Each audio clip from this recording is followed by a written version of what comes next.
नमस्कार दोस्तों, स्वागत है आपका आज के मुख्य समाचार में, जिसमें सबसे पहली और बड़ी खबर में आपको बताएंगे कि पीएम मोदी से राहुल गांधी ने पूछे कई तीखे सवाल। वायनाड में गरजे राहुल गांधी और लगा दिया बड़ा आरोप, कहा भारत को तोड़ना चाहती है भारतीय जनता पार्टी। दूसरी खबर में जिक्र होगा कि मध्य प्रदेश चुनाव से पहले जबरदस्त हड़कंप, बीजेपी को बड़ा झटका। 2 महीनों में 7 करीबियों ने छोड़ दिया साथ। कई वेटिंग में, बीजेपी में अपने समर्थकों को नहीं रोक पा रहे हैं ज्योतिरादित्य सिंधिया, जिससे भाजपा की हार मध्य प्रदेश चुनाव में लगभग तय। साथ ही साथ तीसरी खबर में आपको बताएंगे कि क्या मध्य प्रदेश के चुनाव में डर गए हैं सीएम शिवराज। प्रियंका गांधी और राहुल गांधी से डरी हुई भाजपा। कांग्रेस नेता ने लगाया आरोप, कहा मध्य प्रदेश के सीएम को दिया जाएगा भ्रष्टाचार का सबूत। इसी के साथ चौथी खबर में जिक्र होगा कि भारत जोड़ो यात्रा 2.0 के स्वागत के लिए गुजरात कांग्रेस तैयार। महात्मा गांधी और सरदार पटेल की भूमिका है ये खास महत्व। और साथ ही साथ खबर में आगे आपको बताएंगे दोस्तों कि तेलंगाना में बीजेपी को लग गया है बड़ा झटका। पूर्व मंत्री चंद्रशेखर ने दे दिया है इस्तीफा और कांग्रेस में हो सकते हैं शामिल। तो दोस्तों, एक के बाद एक बड़े झटके भाजपा को लग रहे हैं। क्या है पूरी खबर, इसी प्रकार की सारी खबरें आपको बताएंगे। लेकिन उससे पहले अगर आपको भी ऐसा लगता है कि 2024 में बदलने वाली है देश की सरकार और इंडिया अलायंस की होगी जीत, तो वीडियो को कीजिए लाइक और चैनल को सब्सक्राइब करके बेल आइकन दबाइए और कमेंट में लिखिए जय हिंद। रुक करते हैं सबसे पहली और बड़ी खबर की तरफ। भारत को तोड़ना चाहती है भाजपा। वायनाड में गरजे राहुल गांधी, पीएम मोदी से पूछ लिए तीखे सवाल। जी हां दोस्तों, संसदीय बहाल होने के बाद कांग्रेस नेता राहुल गांधी पहली बार अपने संसदीय क्षेत्र केरल के वायनाड पहुंचे और इस दौरान उन्होंने देश के प्रधानमंत्री नरेंद्र मोदी और सत्ताधारी दल भाजपा पर एक के बाद एक तीखा प्रहार किया। राहुल गांधी ने दावा किया कि भाजपा का लक्ष्य परिवारों को नष्ट करना है। उन्होंने एक जनसभा को संबोधित करते हुए अपने मणिपुर का अनुभव साझा किया और प्रधानमंत्री से कई तीखे सवाल पूछे।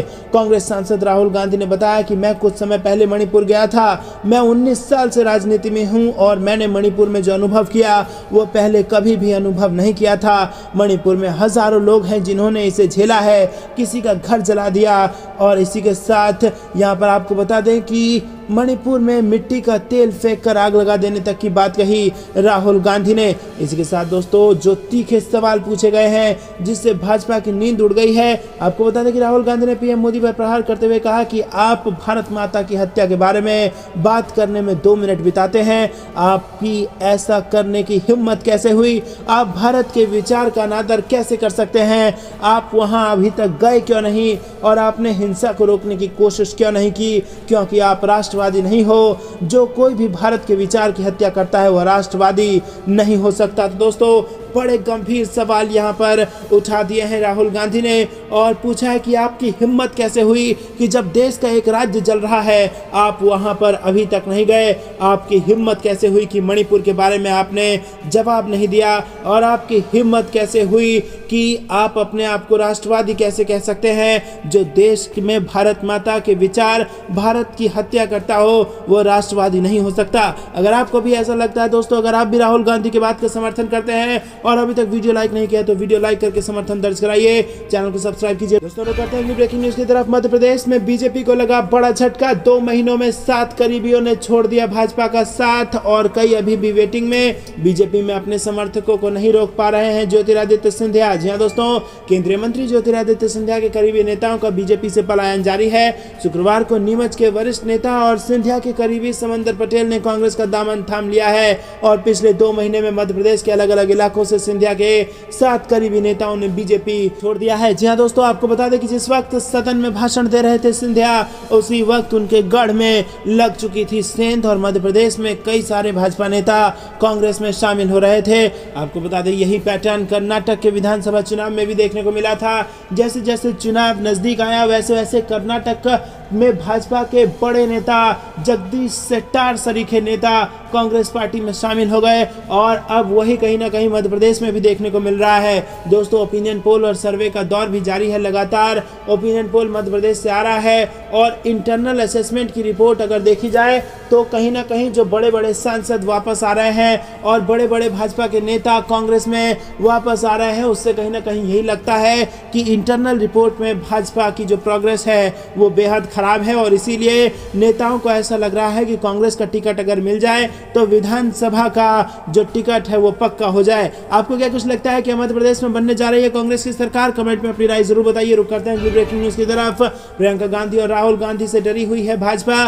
कांग्रेस नेता का बड़ा बयान, बोले मध्य प्रदेश के सीएम को दिया जाएगा भ्रष्टाचार का सबूत। जी हां दोस्तों, आपको बता दें कि मध्य प्रदेश में भ्रष्टाचार के मामले पर ग्वालियर के एक कॉन्ट्रैक्टर द्वारा लिखी गई चिट्ठी को लेकर राजनीतिक घमासान तेज हो गया है।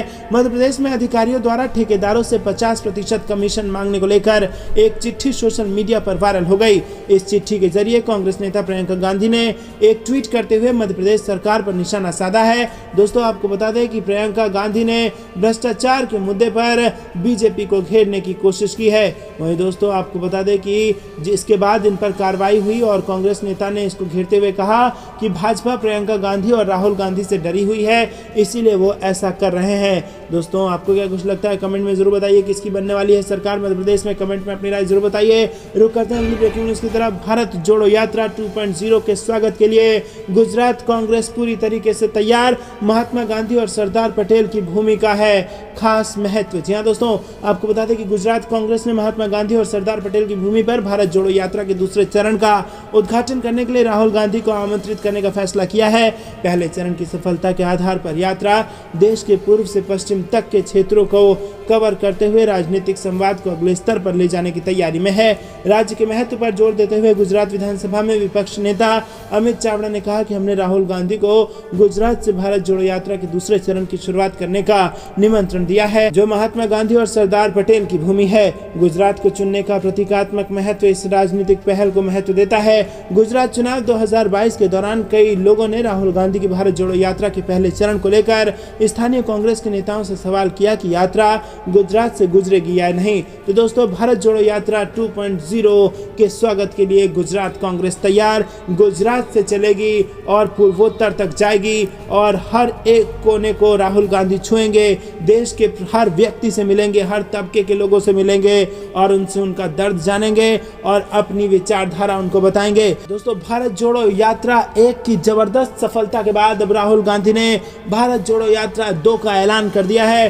भारत जोड़ो यात्रा 1 का नतीजा ये रहा कि हिमाचल प्रदेश और कर्नाटक में बम्पर बहुमत के साथ कांग्रेस की सरकार बन गई और अब भारत जोड़ो यात्रा 2 ऐसे समय में शुरू होगा जब मध्य प्रदेश, राजस्थान, छत्तीसगढ़, हरियाणा सरीखे बड़े राज्यों में विधानसभा के चुनाव होने हैं। और ऐसे में भारत जोड़ो यात्रा 2.0 अगर सफल हुआ और इन राज्यों में भी कांग्रेस की सरकार बनी तो राजस्थान, मध्य प्रदेश से होते हुए ये रास्ता सीधा दिल्ली पहुंचेगा और दिल्ली की गद्दी पर इंडिया अलायंस की सरकार बनाकर राहुल गांधी को स्थापित कर सकता है। क्योंकि जब से राहुल गांधी की सदस्यता वापस हुई है तब से इंडिया अलायंस में कई बार ये खबरें सामने आ चुकी हैं कि राहुल गांधी का नेतृत्व इंडिया अलायंस को मिलेगा। आपको क्या कुछ लगता है? क्या राहुल गांधी को पीएम उम्मीदवार घोषित कर देना चाहिए? कमेंट में अपनी राय तुरंत बताइए। वीडियो अभी तक लाइक नहीं किया तो लाइक करके अपना समर्थन दर्ज कराइए। रुक करते हैं अगली ब्रेकिंग न्यूज की तरफ। तेलंगाना में बीजेपी को लगा बड़ा झटका। पूर्व मंत्री चंद्रशेखर ने दे दिया इस्तीफा, कांग्रेस में हो सकते हैं शामिल। जी हां दोस्तों, भाजपा को एक के बाद एक झटके पे झटके लग रहे हैं। तेलंगाना में बीजेपी को अब बड़ा झटका लग गया है। राज्य में चुनाव की तैयारियों में जुटी भाजपा के बड़े नेता ने पार्टी छोड़ दी है और इसी के साथ अब इस्तीफा उन्होंने दे दिया है और कांग्रेस में वो शामिल हो सकते हैं। उनके कांग्रेस में शामिल होने की संभावना है। चंद्रशेखर ने अपना त्यागपत्र प्रदेश भाजपा अध्यक्ष जी किशन रेड्डी को भेज दिया और उन्होंने आरोप लगाया कि पार्टी संगठन के लिए कड़ी मेहनत करने वालों को प्रोत्साहित नहीं कर रही है।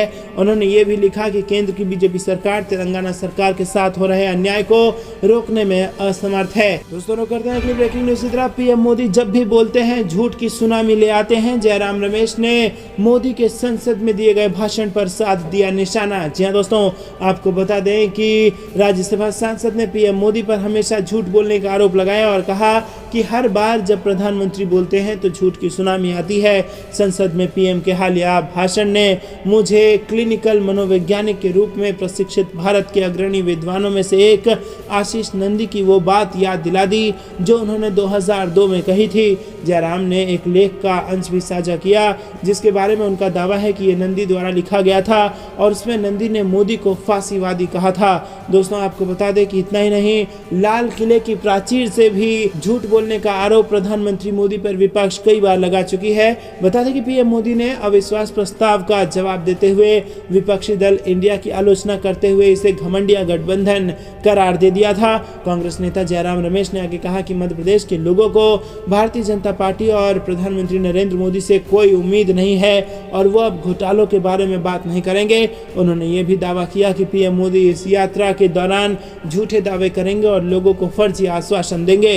रुक करते हैं अगली ब्रेकिंग न्यूज की तरफ। मुकदमा क्यों किया गया, जेल में डाल दीजिए, प्रियंका गांधी के खिलाफ एफआईआर दर्ज होने पर बोले ये नेता। जी हाँ दोस्तों, आपको बता दें कि मध्य प्रदेश में इस साल विधानसभा चुनाव होने हैं और इससे पहले आरोप प्रत्यारोप का दौर भी बढ़ गया है। शिवराज सरकार पर 50% कमीशन का आरोप लगने पर कांग्रेस महासचिव प्रियंका गांधी और पार्टी के अन्य नेताओं के खिलाफ एफआईआर दर्ज कर दी गई है। इसके बाद से तमाम नेताओं ने बीजेपी को घेरना शुरू कर दिया है। मध्य प्रदेश में प्रियंका गांधी वाड्रा, पूर्व सीएम कमलनाथ और अन्य के खिलाफ दर्ज एफआईआर पर आरजेडी सांसद मनोज झा ने कहा कि मुकदमा क्यों किया गया, जेल में डाल दीजिए। इसका मतलब तो यही है कि आप कुछ भी कर सकते हैं। कभी प्रधानमंत्री कहते हैं कि दरभंगा में एम्स खुल गया, दूसरी बात यह कि अगर उनसे सवाल पूछ लिया जाए तो एफआईआर हो जाता है। अगर व्यक्ति किसी सदन का सदस्य है तो उसकी सदस्यता चली जाती है। लोकतंत्र की आड़ में यह खतरनाक खेल हो रहा है। पहले ईडी, सीबीआई से लेकर अब इस तरह के मुकदमों से प्रताड़ित करने की कोशिश हो रही है। रुक करते हैं ब्रेकिंग न्यूज की तरफ। मोदी नवाज शरीफ से मिल सकते हैं तो अजीत पवार, शरद पवार से क्यों नहीं मिल सकते, संजय राउत ने दिया तीखा बयान। राष्ट्रवादी कांग्रेस पार्टी में बगावत के करीब 40 दिन बाद शरद पवार और उनके बागी भतीजे और महाराष्ट्र सरकार के उप मुख्यमंत्री अजीत पवार मिले। दोनों नेताओं के मिलने पर शिवसेना के नेता संजय राउत ने केंद्र व राज्य सरकार को आड़े हाथों लिया। इसके साथ ही उन्होंने प्रधानमंत्री मोदी के पाकिस्तान दौरे पर भी निशाना साधा। बता दें कि प्रधानमंत्री मोदी अपने पहले कार्यकाल में पाकिस्तान के प्रधानमंत्री नवाज शरीफ के बुलावे पर अफगानिस्तान से आते समय कुछ देर के लिए पाकिस्तान गए थे और नवाज शरीफ के परिवार से लोगों से मिले थे। एनसीपी के दोनों धड़ों के नेताओं के मिलने पर शिवसेना के नेता संजय राउत ने कहा कि अगर पाकिस्तान के पूर्व प्रधानमंत्री नवाज शरीफ और प्रधानमंत्री नरेंद्र मोदी मिल सकते हैं तो शरद पवार और अजीत पवार क्यों नहीं मिल सकते। रुक करते हैं ब्रेकिंग न्यूज की तरफ। भाजपा के लिए बुलडोजर जरूरी है, जनता के लिए एम्बुलेंस नहीं, अखिलेश यादव का योगी सरकार पर निशाना। जहाँ दोस्तों, लखनऊ में समय पर एम्बुलेंस नहीं पहुंचने के कारण एक गर्भवती महिला ने राजभवन के पास बच्चे को जन्म दे दिया। इस घटना के बाद विपक्षी पार्टियों ने सरकार पर निशाना साधना शुरू कर दिया है। सपा अध्यक्ष अखिलेश यादव ने इस घटना पर योगी सरकार को घेरा है। उन्होंने कहा कि भाजपा की राजनीति करने के लिए बुलडोजर तो जरूरी है लेकिन जनता के लिए एम्बुलेंस नहीं। एक तो उत्तर प्रदेश की राजधानी लखनऊ, उस पर राजभवन के सामने, फिर भी एम्बुलेंस के न पहुंचने की वजह से एक गर्भवती महिला को सड़क पर शिशु को जन्म देना पड़ा। मुख्यमंत्री जी इस पर कुछ बोलना चाहेंगे या कहेंगे कि हमारी भाजपाई राजनीति के लिए बुलडोजर जरूरी है। तो दोस्तों, इस प्रकार का ट्वीट किया है अखिलेश यादव ने और भाजपा सरकार को घेरने की कोशिश की है। आपको क्या कुछ लगता है कमेंट में बताइए। वीडियो अभी तक लाइक नहीं किया तो लाइक कीजिए। रुक करते हैं अगली ब्रेकिंग न्यूज की तरफ। मल्लिकार्जुन खड़गे का केंद्र पर हमला, बोले मोदी राज में देश की व्यवस्था हुई बीमार। जी हाँ दोस्तों, आपको बता दें कि कांग्रेस अध्यक्ष मल्लिकार्जुन खड़गे ने प्रधानमंत्री नरेंद्र मोदी पर निशाना साधते हुए आरोप लगाया कि उनकी सरकार ने देश की स्वास्थ्य प्रणाली को बीमार बना दिया है। कांग्रेस प्रमुख ने यह भी दावा किया कि लोग जाग गए हैं और मोदी सरकार की विदाई का समय आ गया है। खड़गे ने एक मीडिया रिपोर्ट का भी हवाला देते हुए दावा किया कि देश के 19 एम्स डॉक्टरों और कर्मचारियों की कमी का सामना कर रहे हैं। लूट और जुमलों ने देश को अस्वस्थ बना दिया है। मोदी जी के हर शब्द में केवल झूठ समाहित है। दावा किया गया कि उन्होंने कई एम्स स्थापित किए हैं। रुक करते हैं ब्रेकिंग न्यूज की तरफ। वामपंथियों के साथ वैचारिक मतभेद पर सभी दलों के लोगों से मेरा रिश्ता, वायनाड में बोले राहुल गांधी। जी दोस्तों, कांग्रेस नेता राहुल गांधी के वायनाड दौरे का दूसरा दिन खत्म हो चुका है। उन्होंने doctor Ambedkar district memorial cancer centre के नए हिस्से का उद्घाटन किया और इस मौके पर जनसभा को संबोधित करते हुए उन्होंने कहा कि देश में इस वक्त दो विचारधाराओं के बीच जंग छिड़ी हुई है। हम आपको आदिवासी मानते हैं, यानी इस देश के असली हकदार, वहीं दूसरी विचारधारा कहती है कि आप आदिवासी नहीं वनवासी हैं। वो लोग आपको देश का असली स्वामी नहीं मानते। राहुल गांधी ने कहा कि जब मैं वायनाड आता हूं तो मुझे बहुत खुशी होती है। लोगों के साथ मेरा रिश्ता पहुंचता है, चाहे वो किसी भी पार्टी से हो। बेशक वामपंथियों के साथ हमारा वैचारिक मतभेद है, लेकिन जब मुझे अयोग्य घोषित किया गया तो पूरे वायनाड ने मेरा समर्थन किया। मैं वायनाड को अपने परिवार का हिस्सा मानता हूं। रुक करते हैं ब्रेकिंग न्यूज की तरफ। द्वारका एक्सप्रेसवे के निर्माण में बड़ा गड़बड़झाला। 18 करोड़ रुपए प्रति किलोमीटर की जगह दिए गए 250 करोड़ रुपए।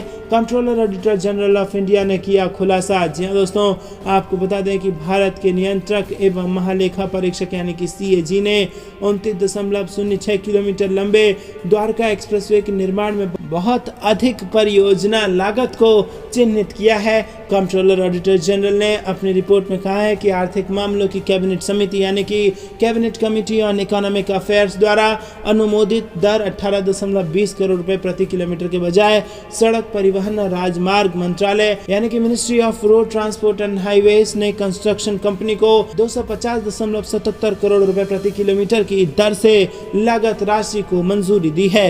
ये एक्सप्रेसवे दिल्ली से गुरुग्राम को जोड़ता है। परियोजना के मुताबिक NH48 को 14 लेन के एक्सप्रेसवे के रूप में विकसित किया गया है। रुक करते हैं ब्रेकिंग न्यूज की तरफ। मोदी सरकार से तेजस्वी यादव का सवाल, अब तक जमीन फाइनल नहीं हुई, PM ने एम्स कैसे खुलवा दिया। जी हाँ दोस्तों, बड़ा झूठ यहाँ पर सामने आया है। आपको बता दें कि संसद में दरभंगा एम्स को लेकर दिए गए PM मोदी के बयान के बाद बिहार में सियासी घमासान बढ़ता जा रहा है। केंद्रीय स्वास्थ्य मंत्री मनसुख मांडविया और बिहार सरकार के स्वास्थ्य मंत्री तेजस्वी यादव के बीच जुबानी जंग छिड़ गई है। स्वास्थ्य मंत्री को जवाब देते हुए तेजस्वी यादव ने पूछा कि जब दरभंगा एम्स के लिए जमीन ही फाइनल नहीं हुई तो PM मोदी ने दरभंगा एम्स खुलने की बात कैसे कर दी। तेजस्वी यादव ने सोशल मीडिया पर केंद्रीय स्वास्थ्य मंत्री मनसुख मांडविया पर भी निशाना साधा। तेजस्वी यादव सोशल मीडिया पर उन्होंने लिखा कि कौन से दृश्य विकास की राजनीति है कि जहां स्वास्थ्य मंत्रालय ने एम्स के लिए अभी तक स्थल फाइनल नहीं किया है, वहां पर प्रधानमंत्री जी कह रहे हैं कि एम्स खोल दिया गया है। दोस्तों, क्या आपको भी ऐसा लगता है कि प्रधानमंत्री मोदी ने ये गलत बयानी की है? कमेंट में अपनी राय जरूर बताइए। वीडियो अभी तक के लाइक नहीं किया है तो कृपया करके वीडियो को लाइक जरूर कीजिए। रुक करते हैं अगली ब्रेकिंग न्यूज की तरफ। PM मोदी और राहुल गांधी में कौन ज्यादा पॉपुलर, बीजेपी कांग्रेस में इसको लेकर छिड़ गई जंग। जारी हुआ सोशल मीडिया का डाटा। जी हाँ दोस्तों, आपको बता दें कि संसद का सत्र समाप्त होने के बाद शनिवार को कांग्रेस और बीजेपी के बीच एक नई जंग शुरू हो गई। इस बार मामला प्रधानमंत्री नरेंद्र मोदी और कांग्रेस नेता राहुल गांधी की लोकप्रियता से जुड़ा था। लड़ाई इस बात की थी कि दोनों नेताओं में कौन ज्यादा पॉपुलर है और इस लड़ाई के लिए हथियार बना सोशल मीडिया प्लेटफॉर्म पर दोनों नेताओं को लेकर यूजर एंगेजमेंट। जी हाँ दोस्तों, कांग्रेस की social media head Supriya Sunet ने शनिवार को एक डाटा जारी कर दावा किया कि लोग राहुल गांधी को प्रधानमंत्री नरेंद्र मोदी के मुकाबले ज्यादा पसंद कर रहे हैं और इसके लिए उन्होंने संसद में राहुल गांधी और प्रधानमंत्री नरेंद्र मोदी के भाषण के सोशल मीडिया एंगेजमेंट का डाटा शेयर करते हुए लिखा कि एक बात साफ है, लोग PM मोदी के जुमलों से ऊब चुके हैं। वो मोहब्बत की बात कर रहे हैं, जननायक को सुन रहे हैं। तो दोस्तों, क्या आपको भी ऐसा लगता है कि देश की जनता मोहब्बत की बात करने वाले जननायक यानी कि राहुल गांधी को सुन रही है? तो कमेंट में अपनी राय जरूर बताइए। वीडियो लाइक करके समर्थन भी दर्ज कराइए। रुक करते हैं अगली ब्रेकिंग न्यूज की तरफ। हाजीपुर सीट को लेकर बढ़ी तकरार, चाचा पशुपति का चिराग पासवान पर पलटवार। जी हाँ दोस्तों, पशुपति पारस ने कहा कि हमारी पार्टी NDA गठबंधन के बुरे दिनों की सहयोगी है। मैंने शुरू से कहा कि जब से NDA का गठबंधन हुआ है तभी से इसके साथ हूँ। साथ ही कहा कि हाजीपुर सीट का मेरे अलावा कोई और दावेदार नहीं है और उन्होंने ये भी कहा कि मैं दाएं बाएं होने वाला नहीं हूँ। हम जिसके साथ रहते हैं पूरे विश्वास के साथ रहते हैं। रुक करते हैं अगली ब्रेकिंग न्यूज की तरफ। चुनावी साल में CM गहलोत का जयपुर को एक और बड़ा तोहफा, अगले महीने से मेट्रो ट्रेन का विस्तार, नया रूट जारी। जी हाँ दोस्तों, आपको बता दें कि मुख्यमंत्री अशोक गहलोत ने कहा है कि जयपुर में मेट्रो ट्रेन की सेवा के विस्तार का कार्य अगले महीने सितंबर में शुरू हो जाएगा। फेज 3 के तहत मौजूदा ट्रैक में 4.25 किलोमीटर का मार्ग बढ़ाया जाएगा और साथ ही सीतापुर से लेकर अम्बाबाड़ी तक नया मेट्रो ट्रैक बिछाया जाएगा। रुक करते हैं अगली ब्रेकिंग न्यूज की तरफ। NDA में शामिल होने की खबरों के बीच जयंत चौधरी ने किया बड़ा दावा, इंडिया गठबंधन पर कही ये बड़ी बात। जी हाँ दोस्तों, NDA खेमे में जाने की अटकलों के बीच RLD प्रमुख जयंत चौधरी का बड़ा बयान सामने आ गया है। राज्यसभा सांसद ने कहा कि अफवाहों पर ध्यान नहीं देना है। RLD लोकसभा चुनाव से पहले विपक्षी गठबंधन इंडिया के साथ है। जयंत चौधरी ने प्रधानमंत्री नरेंद्र मोदी पर भी हमला बोला और उन्होंने लोकसभा में अविश्वास प्रस्ताव पर PM मोदी के दिए भाषण से नाखुशी जताई।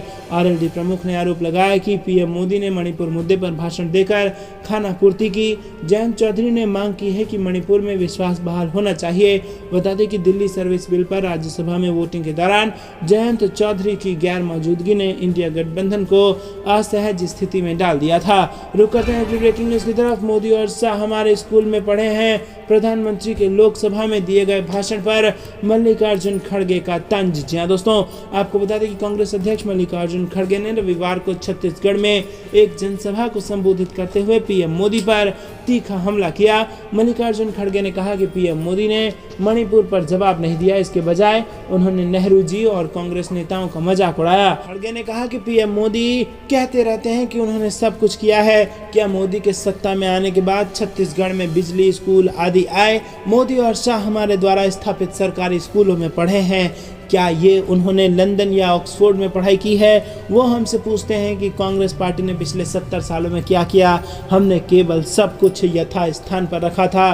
कांग्रेस अध्यक्ष छत्तीसगढ़ के जंजगीर चांपा में पार्टी के भरोसे का सम्मेलन कार्यक्रम को संबोधित कर रहे थे। कांग्रेस अध्यक्ष ने कहा कि वो कहते हैं कि 70 सालों में कांग्रेस ने क्या किया। हमने 70 सालों में आपको पढ़ाया है। आप खुद की तुलना नेहरू से करते हो। कहाँ आप, कहाँ नेहरू जी? आप तो सीधे ऊपर से टपके हैं। पीएम इतना नाटक करते हैं कि वो नाटक कंपनी में भर्ती होने के बजाय पार्लियामेंट में आ गए।